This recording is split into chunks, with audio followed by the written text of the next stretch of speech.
Newsmaker Sunday with Fox 10's John Hook. Thanks for joining us on Newsmaker Sunday. You've heard the term AZ Merit. AZ Merit is Arizona's new test, new statewide achievement test. It was implemented in 2010. State Board of Education adopted the new standards for English, arts, mathematics for all students in Arizona. And the recent results were pretty troubling in terms of where our students stand.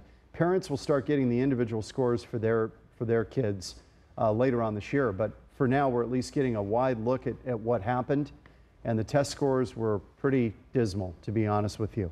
Pearl Chang Esau is the president and CEO of Expect More Arizona. She is a former teacher and CEO of that group. Thank you for being with us. What do you make of the scores? And I'll just lay it out. According to the test results, 74% of 11th graders, 74%, are either minimally or partially proficient in English. Right. 3 out of 4, right. Not really cutting it. Yeah. Well, thanks for having me, John, and inviting me to be on this show. Clearly, the results show that there's work to be done in terms of making sure that every child in our state has the opportunity to be successful. However, I think right now, at this moment, as we're seeing the preliminary test results, it's really important to take a step out and look at the bigger picture of where we've come from and where we're going. And that's one of the most important points we need to make here, is that Arizona has been moving in the right direction. And despite the funding issues. Well, and largely due to the hard work of our educators. Right. We've had significant funding issues. But back in 2010, our State Board of Education recognized that Arizona's expectations, the standards that we have in our schools, they weren't high enough. They were not nationally competitive or comparable. So the Ames test was really not measuring much of anything. The standards weren't where they needed to be, and the assessment wasn't where it needed to be. And we saw that because with the Ames test, it showed pretty much the opposite, that 3/4 of our kids were proficient. But you can't have a proficient student who goes on to graduate high school and then needs to retake high school level courses, which is what was happening. Remediation. Right, they were having to remediate. And so we've known for a while, these results are not these are not news to us, right? We've known for a while that our bar for student proficiency in our state wasn't where we needed it to be. As parents who want to know the truth about how our kids are doing, it wasn't where we needed it to be for business, who they were looking at a workforce pipeline issue. So we have to commend our state board and our policymakers, our educators, for having that courage to say, you know what, it's tough times, resources are tight, we're still going to stand behind higher standards and we're going to move forward in the right direction. And the AZ Merit is one step in that process, that journey that we're taking in the right direction. So the idea of higher standards, and we'll get into Common Core in a little bit, was really born of Common Core, of saying we can't just measure students, student to student or state to state. We need to measure them against the world. It's a global economy, right? Absolutely, absolutely. And in every state had their own decision. We were not forced to adopt the standards, contrary to what people may hear. The states decided. The governors, the state's chiefs, so school superintendents. These are Republicans and Democrats. Yes. Largely governors were involved in this. And bipartisan. Right. And I think there was a shared recognition. And when you look at the PISA results, which is an international exam, and you see the trend of American students falling behind, it is deeply troubling. What do you think is a reason for that? I truly believe that other countries have looked at education as their economic development strategy. In fact, I would almost 100% guarantee that if you went to, let's take Shanghai or Finland, or some place that has really been exalted for its, internationally competitive student scores, they would say that they view education as their #1 priority, responsibility as government, to make sure that their children are being educated. They look at it as economic development opportunity #1. And I think that we can learn from that here. And I think that, maybe we've gotten a little bit comfortable in our position. In the world. Yeah. And, there's a lot of great things about America. I'm from an immigrant family, and I got to see the American dream play out But I have to say that the American dream rests upon the opportunity to get a good education. And we seem to be, obviously because students come from all over the world, to join us for higher education. Right. Higher education has been very strong. Absolutely. But we're falling down here in this K through 8 and then, you know, 9 through grade 12. But this is a moment to, I think, really step up and encourage our educators, because I think it would be easy to look at these preliminary results and say, what's happening? But, you know, we have to look at what's going on around all of this, right? We have raised expectations for what we expect teachers and students to be able to do. We did it during a time when we were taking away resources from education. Right. And Arizona has been going through an explosive population growth. You know, we haven't kept up with inflation. So meanwhile, class sizes are exploding and resources are, you know, we still got globes with the USSR. I mean, it's not up to date. We're 47th in Arizona is in the states in terms of per pupil funding. So I think what we have to do right now with these test scores in front of us is, again, it's not new information, but it is an opportunity for us to embrace the situation and for all of us to come together, parents, educators, our voters, our elected leaders, and say, you know, we're all in. We're behind our teachers and our students in this move towards higher expectations. We need to support education. We need to make it our top priority. We need to adequately resource it. And most importantly, make sure that our teachers have the support that they need to be successful. So you would say then that the difficulty on these outcomes of scores that we just got was expected, because we're going to go through growing pains transitioning from AIMS, which was an easy, quote unquote, easy test, to this, which is really rigorous, AZ Merit. Well, let me show you the story. This is Linda Williams with you earlier this week, and you'll get a little sample, I think, of this is difficult stuff. It's not easy. Take a look. Some 750,000 students took the Arizona Merit Test last year, and the preliminary results are, in a word, disappointing. They show that Arizona students grades 3 to 12 are not proficient in reading and math. That's not shocking, says Mom Cindy Rogers, for a state she says that doesn't fund education. Absolutely, we get what we pay for. You pay for nothing, you get nothing. Rogers has 2 sons in elementary school. She says they are in overcrowded classrooms with underpaid and underappreciated teachers. 4th and 6th, and I'm completely frustrated all the time.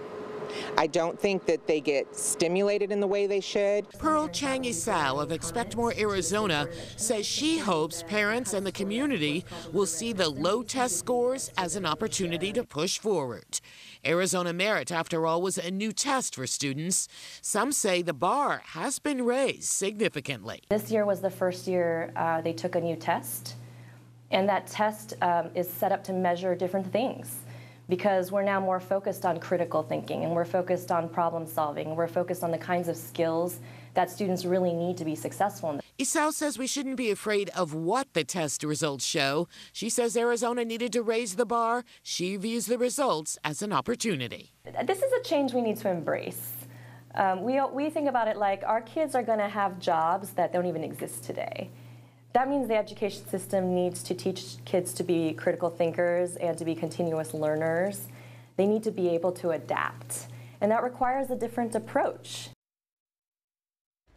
I was just saying, is that ever true? We are adapting in our business. The stuff that has happened in the past 10 years in our business is insane. It really, adaptability is so important.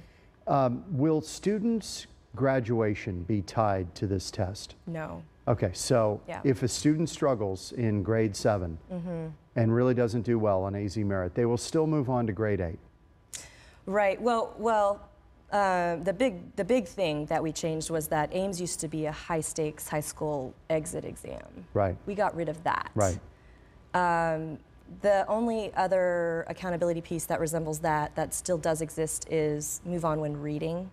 Okay. So there is a 3rd grade law that retains 3rd graders according to their test scores. The reason for that is because 3rd grade is a very important milestone at which, if kids aren't reading proficiently, we know that they're then not on track to hit all of their other milestones, like graduating from high school or going to post-secondary. That law was implemented a while back. tomorrow, on the Friday State Board meeting, they're going to consider where the cut score for third grade retention is going to be now with the new test. You were a teacher. You taught for how long? 2 years. Okay, so you've been in there. You know what it's all about. Let me just throw a couple of things at you here, and I just want to get your take on it. Arizona, 15% of Arizona students, English is not their first language. How much is that a drag on test scores? So I actually taught English language learners in East Los Angeles, and I was an English language learner myself. You know about this. Who struggled through school for the first 2 or 3 years after I entered kindergarten. You know, I really think that teachers are some of our greatest heroes.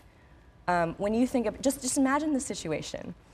You walk into your classroom, you've got 35 students who are at different levels of English proficiency. I had 5th graders who were reading at a kindergarten level, but I also had some 5th graders who were reading at an 8th grade level. And you know, in Los Angeles and California is similarly resource challenged. We didn't have a teacher's aide. You know, we didn't have all the materials that we needed. How did you do it? And so, you know, you have to get really creative. But just think about that for a minute. Plus, when you have low-income students coming to you with extra challenges, a lot of times, you know, as teachers, we're buying them shirts, we're making sure they have food. Basics, just to get them ready to learn. Yeah, they're coming to school for their hot lunch. There's so many things that our educators are having to do for students, especially those who come from low-income backgrounds. Then plus if they have language learning, you know, needs, and then plus, you know, we have a significant special needs population. So we're asking our teachers to do a lot.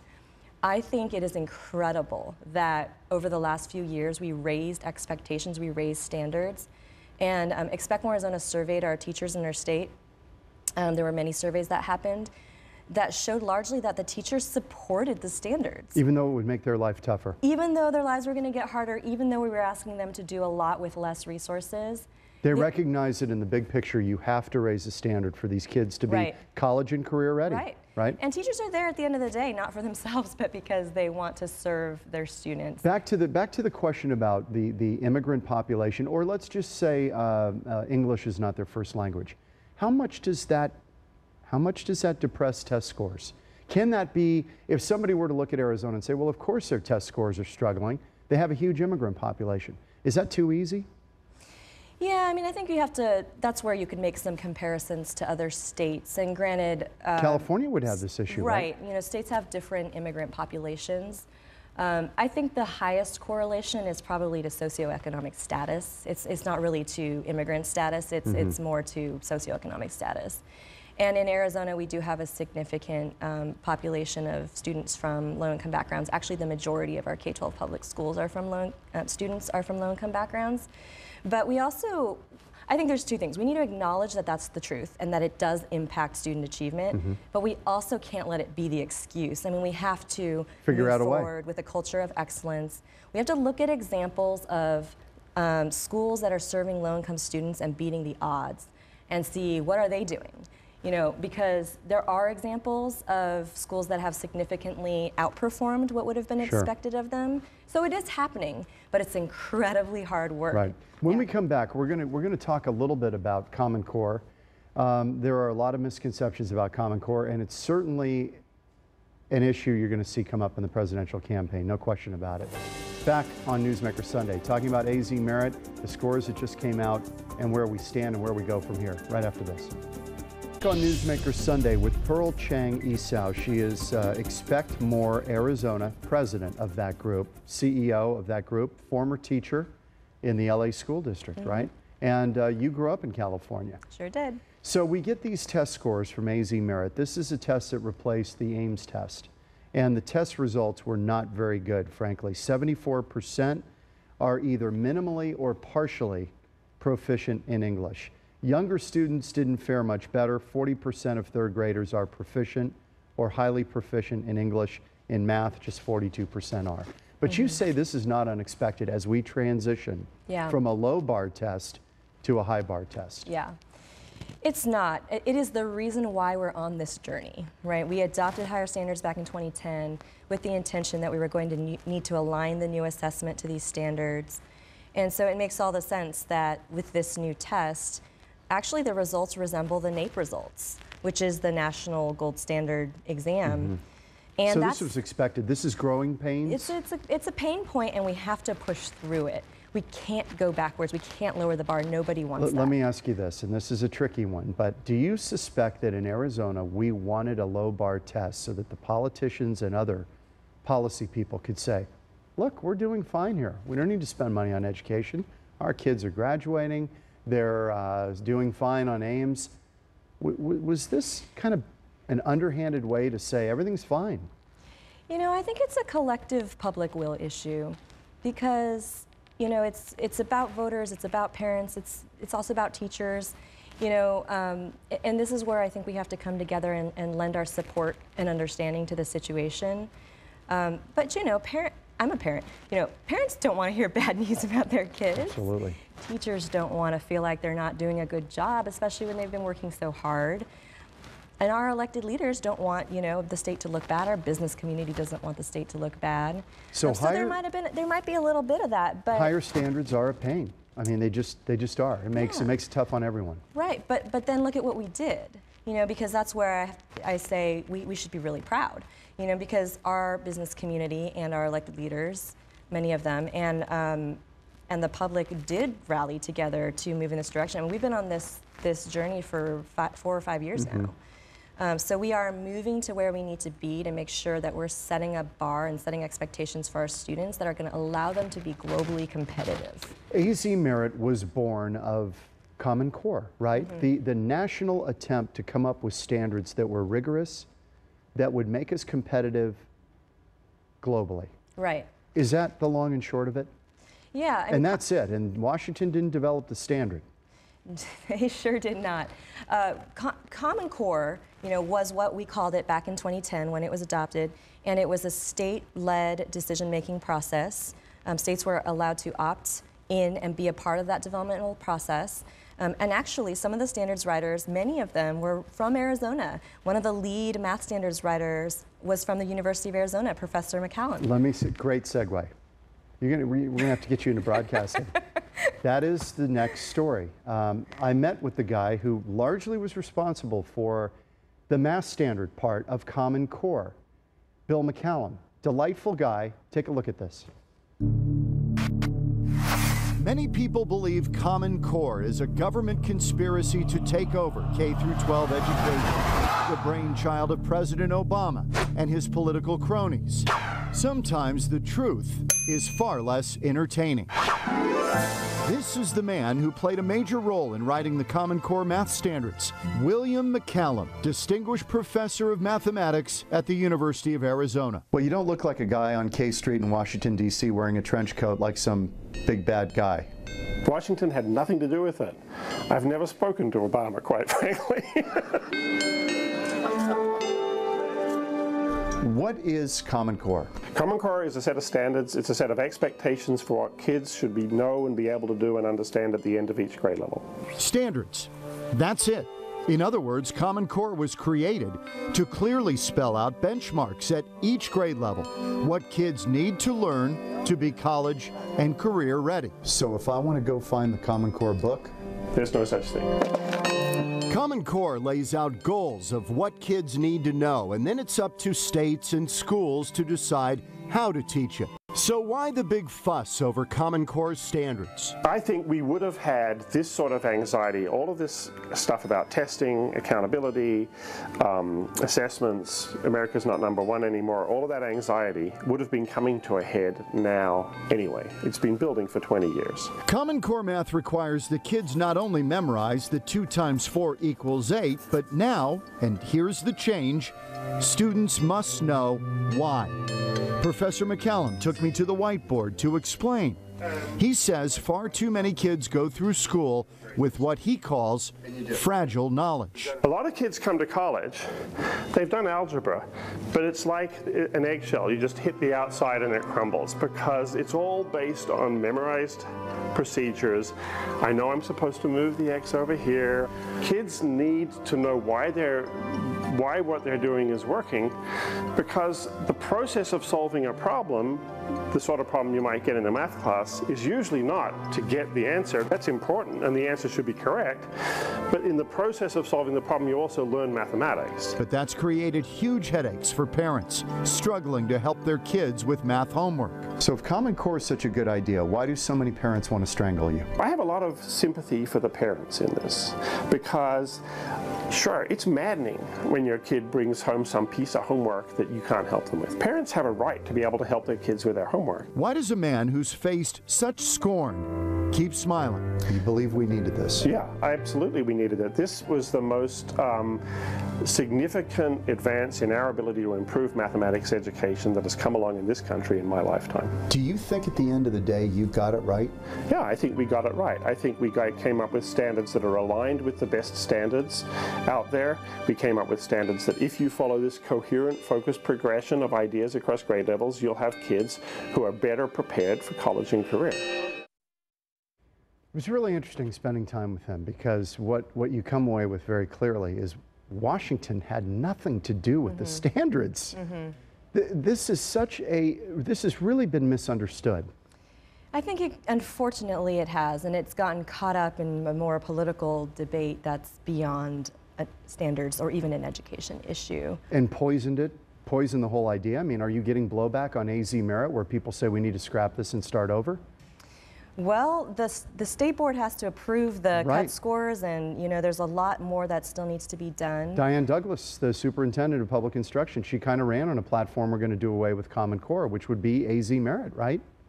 Well, the standards were the standards, and then the assessment is AZ merit. So an assessment measures whether students are learning the standards or not. Right. Yeah, and there's been a lot of noise around this issue, but at the end of the day, I really believe we all want what's best for our students. And when we set the politics aside and we just look at the standards, it's not the curriculum, it's not everything else, some people may have made it out to be, and you look at it, it's about critical thinking in math and problem solving. It's about being able to explain your answers. It's about the kinds of skills that parents want for their kids and that employers want for their. And even more simple than that, it sets benchmarks of what you need to know, for instance, at grade 3, what you're expected to know at grade 3. At grade 4, here's what you're expected to know. How it's taught or the curriculum is up to the individual state. It is, and the evidence of that in Arizona is we have 220 plus school districts and over 500 charter schools, and they're all doing different things. I mean, literally, you could go visit them, and they're all, they're approaching it differently. Teaching different curricula. A lot of our districts who have done it most successfully created their own curricula. So that was a teacher-led, local-driven curricula. And so again, I think a lot got caught up in some of that confusion. But the good news is that the standards are still here with us. We're actually in a process going to improve them. We're looking at them, seeing how we can make sure that they're the best, getting a chance for public input. Making sure that they're as good as they can be. But they're still here, and we're going nowhere but up. And so you say, even though it's been short-term pain, we will come out of this better. Yes. We have to take this step. I mean, what's the alternative? Do we want to go back to a test that told us, misleading information? Everything's great when it's not. Right. It might feel good for the short term, but in the long term, we want successful kids and a successful economy. I was trying to remember. I had the number at my fingertips, and I've lost it. The number of students who graduate 12th grade, graduate high school, and are not college ready. It's a huge number in Arizona. Right. It's about half, according to our university enrollment So half data. of the kids who graduate from high school are not ready for college. That's correct. Wow. We're going to take a break on Newsmaker Sunday. Back with Pearl Chang Esau. Expect more Arizona. She is the president and CEO and a former teacher as we hash out AZ merit. Back in a minute. Final moments with Pearl Chang Esau. Arizona, based on what we spend on education, it's miraculous the outcome we do get. That's correct. In fact, there was a national report recently that showed that Arizona ranks very high when you look at efficiency. So in other words, what we do with the money that we get, we're actually really good on that measure. We will have you back on Newsmaker Sunday. Thanks so much. much. It's good to see you and continued success Great trying to to be push here. the ball down the field. We'll see you next week on Newsmaker Sunday.